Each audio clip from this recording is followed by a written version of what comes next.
Fala galera, beleza? Eu sou o professor Leonardo Nascimento e vou fazer um vídeo para vocês hoje falando um pouco sobre palpação. Então, primeira pergunta que eu quero fazer para vocês é: quanto que você tem que treinar de palpação se você for um estudante de osteopatia, um estudante de quiropraxia? E quanto você tem que treinar de palpação se você for um osteopata, um quiropata formado? Você sabe responder essa pergunta?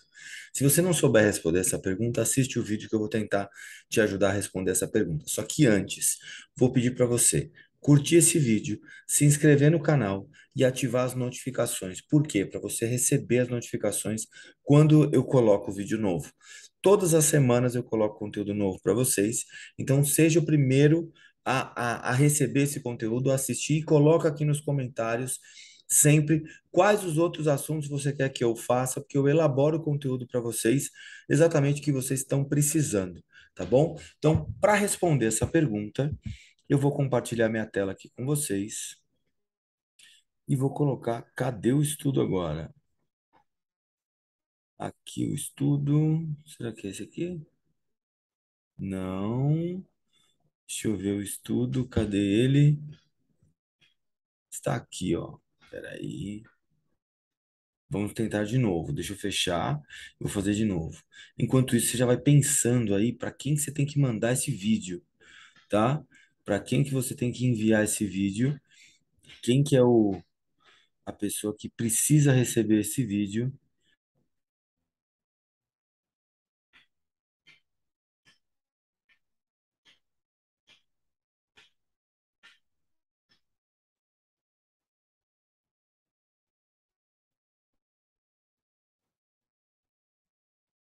Cadê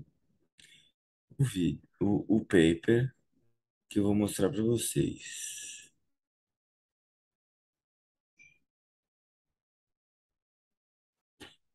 Aqui, achei.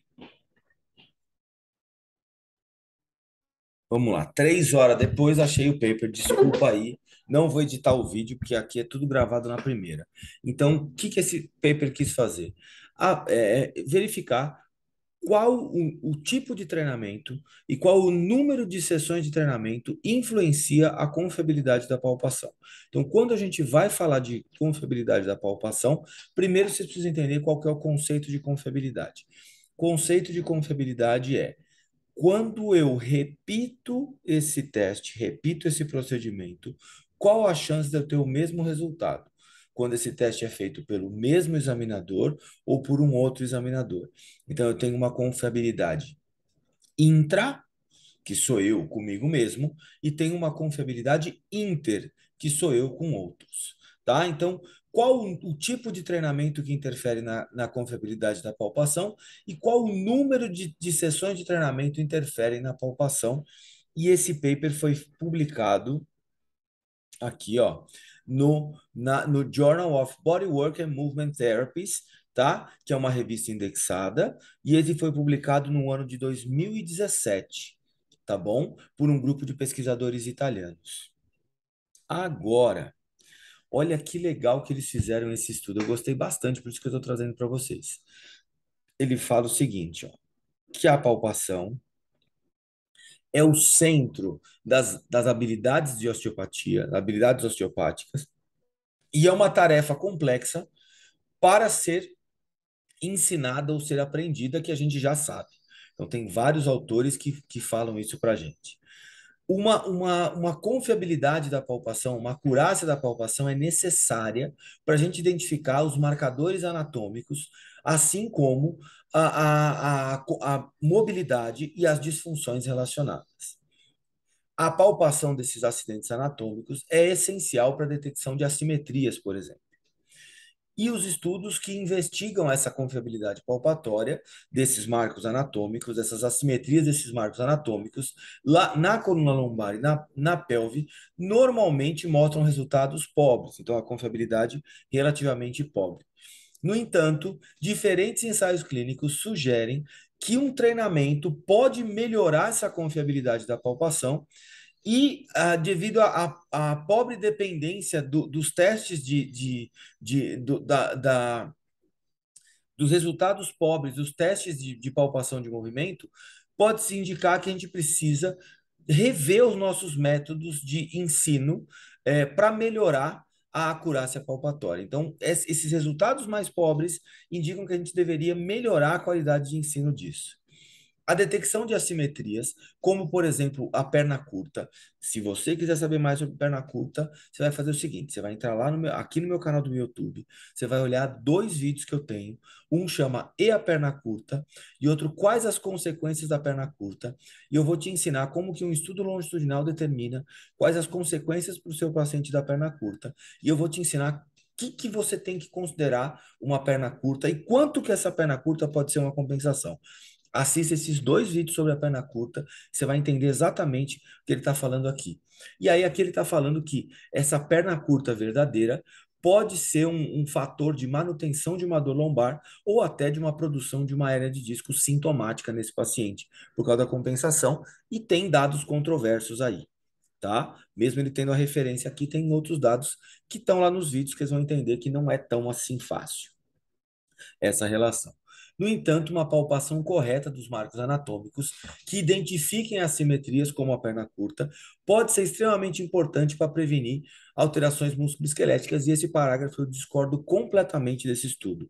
Por quê? Porque pela palpação você não consegue determinar a perna curta, você precisa de ferramentas de avaliação fidedignas e a palpação não é uma delas para fazer isso. Assiste os vídeos lá que eu te explico por quê. A utilização de uma metodologia correta de ensino sugere que a gente precisa, é fundamental para a gente maximizar as habilidades palpatórias dos estudantes, tá? Então, é necessário fazer isso. O que que esse estudo tenta fazer, então? Ele tenta investigar quando é possível para alcançar uma confiabilidade substancial na detecção da EIPS e do trocânter maior com o paciente em pé. E para determinar qual o tipo e o número de sessões de treinamento podem influenciar essa confiabilidade. Foi realizado em 82 examinadores, e esses 82 examinadores tinham diferentes anos de experiência. Estudantes do terceiro, quarto, quinto ano de osteopatia e profissionais com diferentes conhecimentos e diferentes anos de prática clínica, de 4 até 10 anos de prática clínica. Então, eram 82 sujeitos avaliados que estavam no terceiro, quarto, quinto ano de osteopatia e profissionais com 4 a 10 anos de formados que estavam dentre esses 82 aí, tá? Quais eram os modelos que foram avaliados a palpação da IPS do trocânter maior? 5 modelos, um homem e 4 mulheres, com índice de massa corporal normal de 21,7, um desvio padrão de 1,23. Uma mulher foi utilizada para todas as sessões de treinamento, a mesma mulher, o mesmo modelo feminino foi utilizado para as sessões de treinamento, enquanto um homem e mais três outras mulheres foram utilizadas para participar das diferentes coletas de dados das sessões depois do período de treinamento. Então, eles treinavam no mesmo paciente e depois avaliavam outros 4 pacientes. As sessões de treinamento, como é que elas foram divididas? Os examinadores foram igualmente randomizados, divididos em dois tipos de treinamento. Um grupo de treinamento, 45 pacientes, e um grupo de treinamento, um grupo de treinamento e um treinamento individual. Então, foram 45 pacientes para um treinamento em grupo e 37 pacientes para um tratamento individual. As sessões de treinamento foram feitas, foram performadas, foram oferecidas por um expert em osteopatia com 4 anos de experiência de ensino em osteopatia. E o treinamento demonstrou como a performance da palpação da IPS do trocânter maior num paciente em pé pelos examinadores. O grupo treinamento individual diferiu do grupo do treinamento em grupo, porque os examinadores poderiam fazer a palpação no mesmo modelo em pé e poderiam ser corrigidos pelo especialista em osteopatia. Enquanto o que fez o treinamento em grupo, os examinadores era solicitado para palpar outro modelo e coletar dado sem testar a palpação primeiro. Tá? Então tinha uma diferença na sessão individual e na sessão em grupo. Na sessão individual, o feedback era direto, na sessão em grupo, não tinha um feedback para saber se estava no lugar certo ou não. A duração de cada sessão de treinamento variou em cada um das habilidades dos examinadores para entender e, eventualmente, se corrigir. A duração máxima de cada sessão de treinamento foi de 10 minutos. Um total de 5 sessões de treinamentos foram feitas na duração de 5 semanas. Então, eles fizeram treinamento durante 5 semanas, 5 sessões de treinamento de 10 minutos, individuais ou em grupo, de acordo com o feedback de correção. O que você acha que tem de diferente nesses treinamentos e o que você acha que deu? Pensa nessa pergunta que eu vou te mostrar os dados das respostas desses pacientes, dos resultados desses pacientes no treinamento, desses 82. Então, aqui, ó, resultados. Confiabilidade geral desses treinamentos. A análise univariada mostrou que a homogeneidade dos grupos, graças à randomização de sucesso. Então, esses grupos essa divisão de grupos foi um sucesso. Os resultados em geral, deixa eu mostrar para vocês aqui, os resultados em geral demonstraram uma confiabilidade moderada, tá? Na direção correta da posição com o paciente em pé, tanto do trocânter quanto da IPS.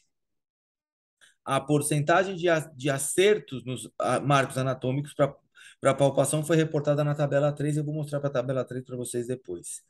As sessões de treinamento com experiência. Não tivemos diferença significativa entre os dois tipos de treinamento com ambos esses marcadores. Ou seja, tanto o treinamento individual como o treinamento em grupo tiveram resultados similares. Tá? Não teve diferença estatística. Eles melhoraram, mas sem diferença nenhuma estatística. Ou seja, o treinamento melhora, mas a gente não sabe direito como. E olha aqui na discussão que interessante. A estratificação e a randomização em bloco permitiu uma igual divisão dos diferentes tipos de treinamento e a utilização dos modelos anatômicos. A confiabilidade geral não mostrou diferença significativa durante as sessões de treinamento. No entanto, os resultados em geral mostraram somente uma confiabilidade moderada na detecção correta no paciente em pé, demonstrando uma confiabilidade